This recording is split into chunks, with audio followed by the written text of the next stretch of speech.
Hi, I'm Dory, and today I am doing another artist trading card for the Aceo April Art Challenge. And on today's card, I am drawing a portrait of Elisa Lam.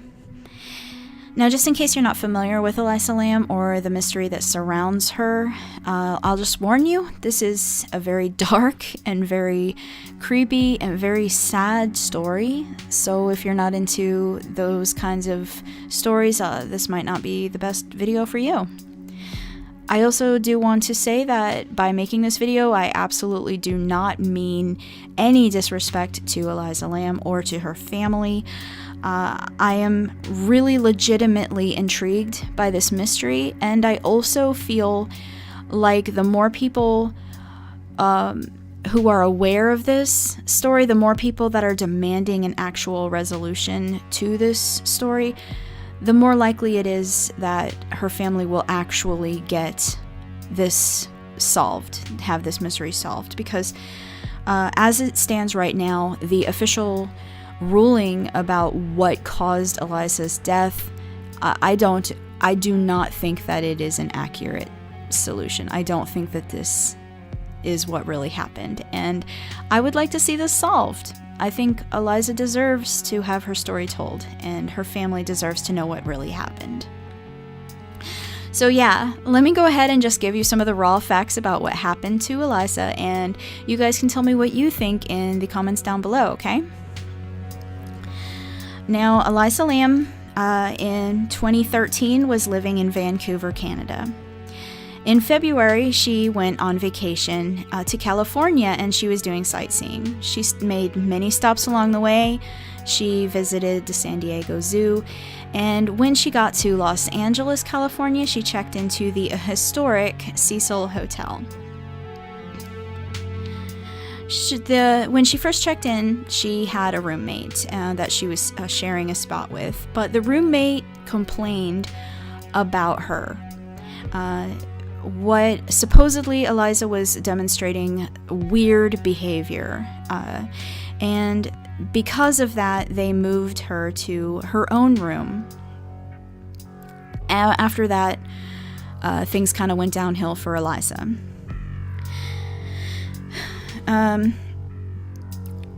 She was reported missing, and the Cecil Hotel determined that she must have just left her hotel room without paying. Apparently this happens quite a lot to them, and they cleaned her room and just assumed that she had left without checking out officially. And they moved on. They forgot about her completely until 2 weeks later. Hotel room guests started complaining to management about the water in their hotel rooms. They were saying the water tasted bad, it was a weird color, it stank, and the hotel management sent an employee up to the roof of the hotel to check out their water tank and make sure that there was nothing wrong with the water source that they were providing to their guests.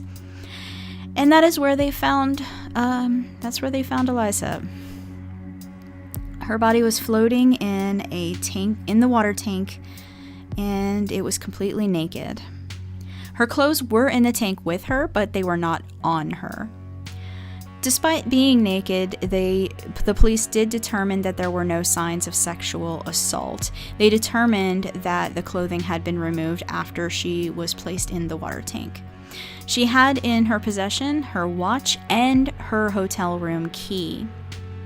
She did not have the key that would be required for her to gain access to the water tank.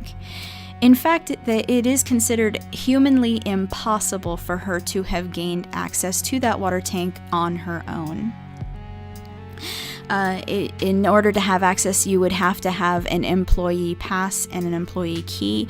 You would have to have a special code that is only given to employees of the hotel. You would have to make your way up a ladder and lift up the lid of this water tank, which is way too heavy and way too awkward for someone to lift on their own. And she would have had to have been able to hold that tank lid open while climbing into the tank, which simply is not possible. It's not a humanly possible thing to do. So there is that information. Autopsy did show that she did not have any recreational drugs in her body. She had her regular prescriptions. She had also taken a sinus medication and ibuprofen, but there was nothing in her body that would make her climb into a water tank and drown herself. Despite of all of this information, Elisa Lam's death was ruled an accident. During their investigation, they turned up some footage of Elisa Lam on the night that she did die. In that footage, she was on an elevator, and I won't bother describing that footage. I will just say it is incredibly creepy and disturbing. Her actions in this video do not make any kind of logical sense. And I do suggest you take a look at it if you're curious. This footage is very bizarre. The way she's acting on this night, especially knowing that she is about to die in this bizarre way. Watching her behavior in this footage, it's very, very disturbing. But it is all over YouTube. You can watch it. All you gotta do is search. I'll probably have a link to something in the description box so you can take a look at it. It's bizarre. Because of that footage, and because it's been completely dismissed by the police officers that investigated her death, and also because of the bizarre history of this hotel, the Cecil Hotel that she was staying at, there are a lot of really weird theories regarding what actually did happen to her before she died. So let me talk a little bit about the history of the Cecil Hotel. The Cecil Hotel is extremely old. It's been there a long time. During the Great Depression, it was a very popular place for people to go and commit suicide because it was nice and high and there were no guards or anything. So people would go and jump out of their hotel room windows and kill themselves. There were countless hangings and things like that. So suicide is actually a very, very common thing to happen there. This place was also a home to an active serial killer. Richard Ramirez, the Night Stalker, was actively killing people and living in this hotel for a while. This hotel is also the site of the Black Dahlia murder, which is one of the most notorious unsolved crimes in American history. So because of all of these things and because of other dark details regarding this hotel, a lot of people have thought maybe there is a paranormal influence regarding Elisa's death. I will point out that Elisa was diagnosed with a mental illness. She was bipolar, but her therapist confirms that she never had any kind of suicidal idealization. She was not suicidal, and at the time of treatment, and she really never made any attempts to kill herself. Is it possible that she was influenced to harm herself because of presence or energies in the hotel? That is one of the more popular theories about her death that come up when you talk about this subject online.